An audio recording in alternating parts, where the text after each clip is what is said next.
கடற்கரும்புலி major Rangan அல்லது ஜாழ்வேந்தன்.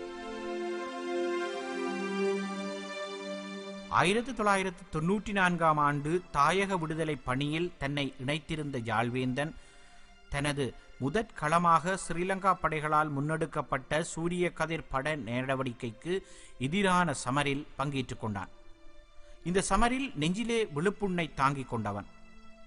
இம்ரான் பாண்டியன் படையணியில் இருந்து ஓயாத அலைகள் 1, வெற்றி சமர், சஜ்ஜய எதிர்ச்சமர்களில் முனைப்புடன் செயற்பட்டான். இதன்பின் கடற்கரும்புலியாக தான் செல்ல வேண்டும் என்ற இவன் விருப்பிற்குரிய சந்தர்ப்பம் கனிகின்றது. கடற்கரும்புலி பயிற்சிகளை நிறைவு செய்த ஜாழ்வேந்தன் கடற்புலிகளின் சிறப்பு தளபதியின் பணிப்பில் வெளி இணைப்பு இயந்திர பொறியியல் பணியிலும் படகு கட்டுமான பணியிலும் தனது வேலைகளை மிக நேர்த்தியாக செய்தான். 8/10/99 அன்று இடம்பெற்ற கடற்சமரின் போது சேதமடைந்த படகில் இருந்த 13 பேரை தனது கரும்புலி படகில் ஏற்றி வந்து வெற்றிகரமாக கரை சேர்த்த ஜாழ்வேந்தன் 8/12/99 அன்று முல்லை கடற்பரப்பில் எதிரியின் சுப்படோரா கலம் மீதான தாக்குதலில் உயிர்ப்பூவாய் எங்கள் வரலாற்றின் ஈட்டில் பதிவாகி போனான்.